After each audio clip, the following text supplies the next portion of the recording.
வணக்கம் தோழர்களே. பொதுவா அமித்ஷா மோடி எல்லாரும் வந்தா எதிர்கட்சிகளாக இருக்கிற நாம தான் அவங்கள மிரட்டி ஓட விடுவோம். ஆனா என்ன நடந்திருக்கு இன்னைக்கு அப்படின்னா, அமித்ஷாவை தெரிச்சு ஓட விட்டுருக்கிறாங்க கூட்டணி கட்சிகள். இது பெரிய பரபரப்பை ஏற்படுத்தி இருக்கு. கூட்டணி கட்சிகளை சந்திச்சு கூட்டணியை பற்றி பேசி கூட்டணியை உறுதி செய்து விட்டு போகணும். இது ஒரு அஜெண்டா. இன்னொரு அஜெண்டா, மாநிலத்தினுடைய பாஜக தலைவரை யாருன்னு தேர்வு செய்யணும்னு வந்தாரு. இதுல என்ன ஆகி போச்சுன்னா, எல்லாமே பிளாப் ஆகி போச்சு. எதுக்குள்ளேயும் ஒரு மூக்கு நுழைக்க முடியாத அளவுக்கு ஆகி போச்சு. என்ன, மாநில தலைவரை மட்டும் தேர்ந்தெடுக்கிற ஒரு வேலையை பார்த்திருக்காப்ல, மத்தபடி கூட்டணி பேச்சுவார்த்தை நடத்த முடியாம போயிடுச்சு. ஏன்னா ஓபிஎஸ் போய் சந்திப்பாருன்னு பார்த்தா இல்ல, இபிஎஸ் சந்திப்பாருன்னு பார்த்தா இல்ல. கூட்டணி கட்சிகள்ல இருக்கக்கூடிய ஐயா மருத்துவர் ராமதாஸ் உருவாக்கிய பாட்டாளி மக்கள் கட்சியில இருந்து அன்புமணி ராமதாஸ் போய் பார்ப்பாருன்னு எதிர்பார்த்தாங்க. அவரையும் நேற்று முடிச்சு விட்டாரு ராமதாஸ். இப்படி கதற விட்டுருக்காங்க இன்னைக்கு கூட்டணி கட்சிகள். இதுல அமித்ஷா நொந்து நூடுல்ஸ் ஆயிருக்கிறாரு. இதுல பெரிய விஷயம் என்ன தெரியுங்களா, கூட்டணி கட்சிகளோடு அமித்ஷா இன்றைக்கு மாலை 4 மணி போல பத்திரிகையாளர்களை சந்திப்பதாக இருந்தது. கடைசியில என்ன ஆகி போச்சு, போர்டெல்லாம் பிரமாதமா வச்சிருக்காங்க. கூட்டணி கட்சிகளோட மேடையில உட்காந்து அப்படியே பிரஸ் மீட்டை நடத்துறதா ஏற்பாடே. அதனாலதான் பிரஸ் மீட் நடக்கிற இடத்துல பின்னாடி வைக்கப்பட்ட டிஜிட்டல் போர்ட்ல என்டிஏ கூட்டணியினுடைய பிரஸ் மீட்னு எழுதியிருந்தாங்க. அதாவது national democratic alliance press meet அப்படின்னு போட்டிருந்தாங்க. பாருங்களேன், பாத்தீங்களா? அதாவது பாஜக கூட்டணி கட்சிகளோடு சேர்ந்து பிரஸ் மீட் சந்திக்கிறதா அதனுடைய நோக்கம். பட் என்ன ஆகி போச்சு, கூட்டணி கட்சிகள் சந்திக்கல. ஐயோ இப்படி ஆகி போச்சே, கூட்டணியை உறுதி செய்ய முடியல. வேற வழி என்னையா இருக்கு அப்படின்னு யோசிச்சுட்டு, வேற வழியே இல்லாம போர்ட மாத்துங்கய்யா, பாஜகவினுடைய பிரஸ் மீட்னு போடு அப்படின்னு போர்டவே மாத்திட்டாங்கன்னா பாருங்களேன். பாருங்க, பாத்தீங்களா? அமித்ஷா நிலைமையே இப்படி ஆயிடுச்சேப்பா. அமித்ஷா ஒரு ராஜதந்திரி.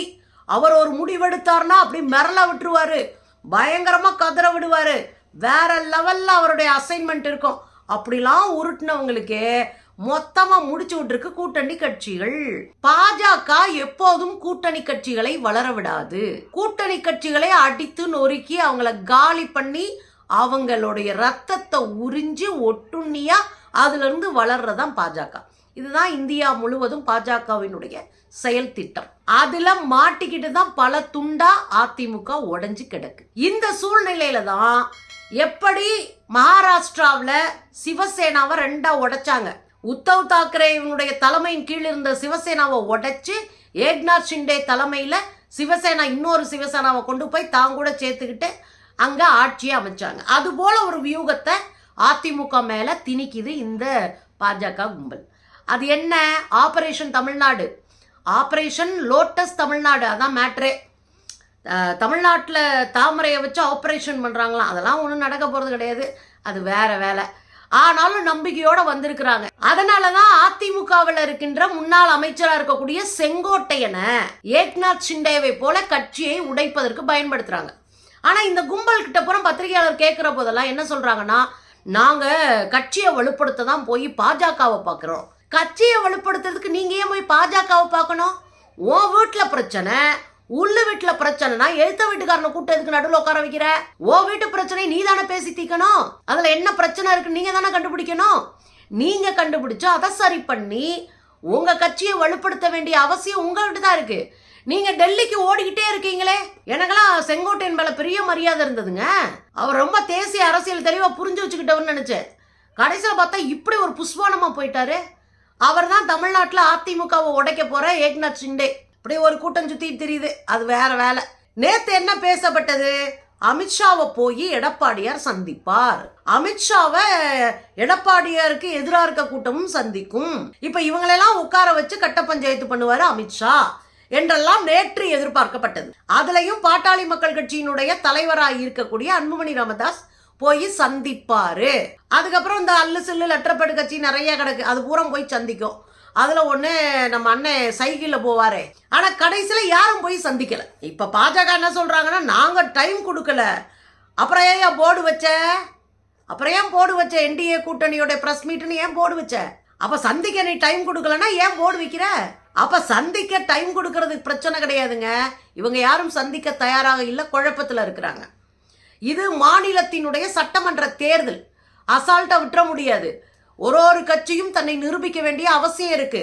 மாநிலத்தில் குறைந்தபட்சமாக தங்களுடைய அதிகாரத்தை நிலைநிறுத்த வேண்டிய தேவை இருக்கு. அதுலயும் ஆண்ட கட்சியாக, இன்னும் சொல்ல போனால் தமிழ்நாட்டை 67க்கு பிறகு அதிகமா ஆண்ட கட்சி அதிமுக. இப்ப அதிமுக கட்சி திமுகவோட கூடுதலா ஆட்சி செஞ்ச கட்சி. இன்னைக்கு அடையாளம் தெரியாம போயிட்டு இருக்கு. அப்ப எல்லாரும் தங்களுடைய கூட்டணி குறித்து குழப்பத்துல இருக்கிறாங்க. அன்புமணி ராமதாஸ் இப்படியே போய் பல்ல காட்டிடுவாங்க. நேத்தே ஆப்பு வச்சு விட்டாரு அவங்க அப்பா ராமதாஸ். இன்னைக்கு தைலாபுரத்துல அங்க பயங்கரமா பேச்சுவார்த்தை நடந்துட்டு இருக்கு, கட்ட பஞ்சாயத்து நடந்துட்டு இருக்கு. நான் வரமாட்டேன், என்ன ஆனாலும் நான் உயிரோடு இருக்கிற வரை நான் தான் தலைவர் அப்படின்னு ஒரு பக்கம் அன்புமணி ராமதாஸ் உருட்டிட்டு இருக்காரு. அங்க மூத்த தலைவர்கள்லாம் போய் தைலாபுர தோட்டத்தில் போய் உட்கார்ந்து அவர் கூட பேச்சுவார்த்தை நடத்திட்டு இருக்காங்க. இது ஒரு பக்கம் போகுது. ஸோ 2 விஷயம் தேடி வந்தாரு, 2ம் முடியல. அதுல ஒண்ணு தலைமை பொறுப்புக்கு யாரை கொண்டு வருவது பாஜகல. நேத்து வரைக்கும் என்ன சொன்னாங்க? நேத்து புதுசா விதியெல்லாம் அறிவிச்சாங்கங்க. 10 ஆண்டுகள் இங்கே இருக்கணும், தொடர்ந்து இயங்கி இருக்கணும், 3 ஆண்டுகள் தீவிரமாக இயங்கி இருக்கணும், 10 மாநில குழு உறுப்பினர்களுடைய அந்த அனுமதி சீட்டு வாங்கிட்டு வந்தீங்கன்னா உங்களை நாங்க தலைவராக்குவோம், யார் வேணாலும் இங்க இது பண்ணலாம். கடைசியில் இன்னைக்கு என்ன நடந்துச்சுன்னு தெரியுமா உங்களுக்கு? எல்லாத்தையும் அவுட் பண்ணிட்டாருங்க. அமித்ஷாவை போய் இங்கே நயினார் நாகேந்திரன் டெல்லியில சந்திச்சுன்னு வந்தார்ல, அதுக்கப்புறம் எல்லாமே மாறி போச்சு. கடைசியில் என்ன ஆகி போச்சு? நயினார் நாகேந்திரன் தான் இங்க ஒரே ஒரு ஆளு இங்க வேட்புமனுவை தாக்கல் செய்திருக்கார் தலைமை பதவி. அதுலயும் நயினார் நாகேந்திரன் தனியா போகல, அவருக்கு ஒரு பெரிய படையை திரட்டிட்டு போயிருக்காரு. அண்ணாமலை அதுல ஒரு ஆளு. எல்லாம் எவ்வளவு பெரிய கொடுமை! ஒரு ஆளை பதவியை விட்டு தூக்க விட்டுட்டு அவரை வச்ச இன்னொருத்தருடைய பதவி பிரமாணத்தை செய்ய வைக்கிற அயோக்கியத்தனம்லாம் கண்டிக்கத்தக்கது. ஜனநாயகமா இல்ல உங்க கட்சி. தேவைப்பட்டா பயன்படுத்திக்கிறதும், தேவையில்லைன்னா தூக்கி எறிகிற வேலையும் பாக்குறீங்க. எல்லா அமைப்புகளிலும் தலைமை மாறும், ஆனா அது ஜனநாயகமா நடக்கும். ஆனா நீங்க அப்படி இல்லை.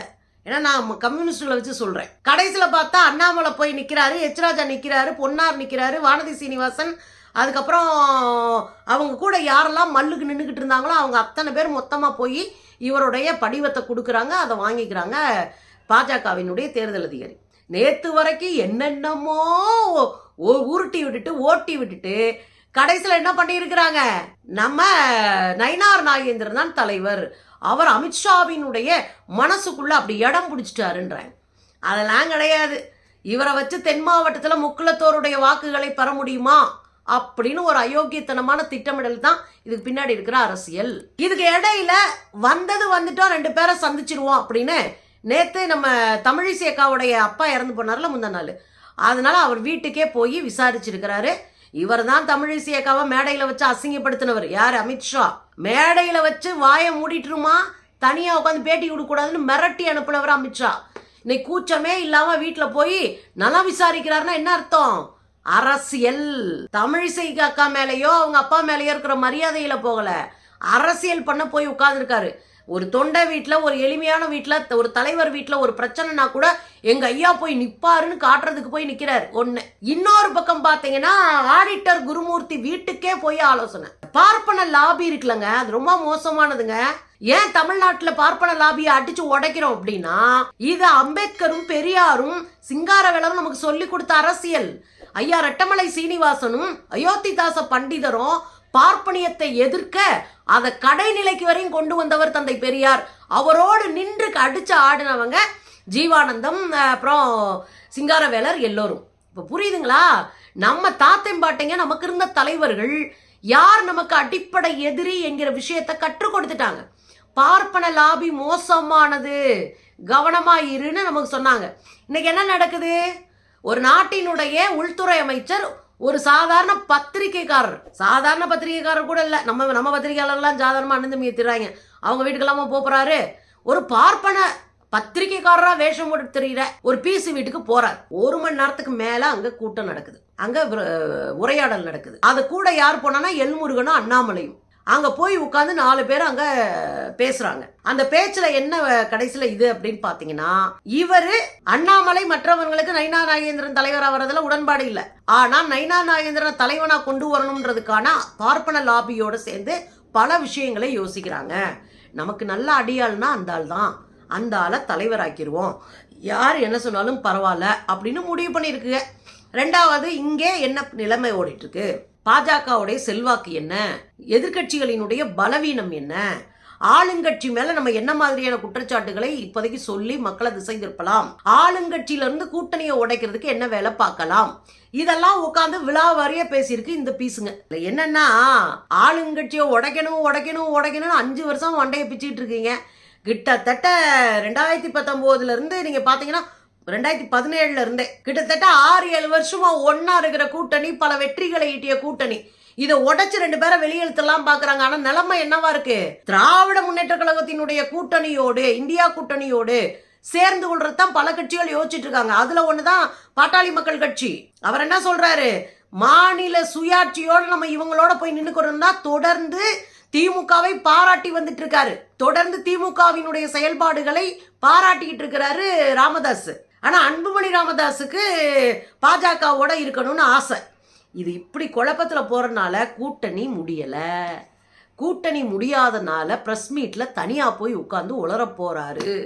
ஸோ தமிழ்நாட்டுக்குள்ள கூட்டணியை 1 வருஷத்துக்கு முன்னாடியே முடிவு பண்ணி காய் நகர்த்தணும்னு வந்தவருக்கு அள்ளி அப்பி விபூதி அடிச்சு கிளம்பு காத்து வரட்டும்னு அனுப்பி விட்டாங்க நம்ம ஆளுங்க. என்ன அப்படின்னா, பாஜகவை புரிஞ்சுக்கிட்டேன்னா உன் கட்சி உசுரோட இருக்கும்.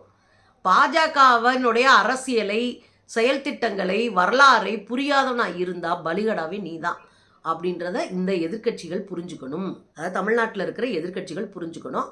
இன்னைக்கு பாவம் அமித்ஷா அசிங்கப்பட்டாரு, அவமானப்பட்டாரு, நொந்து போனாரு, போர்டை மாற்றினாரு.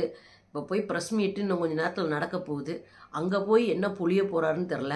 எதாக இருந்தாலும் நம்ம இருக்கோம்ல, வச்சு செய்வோம் தோழர்களே.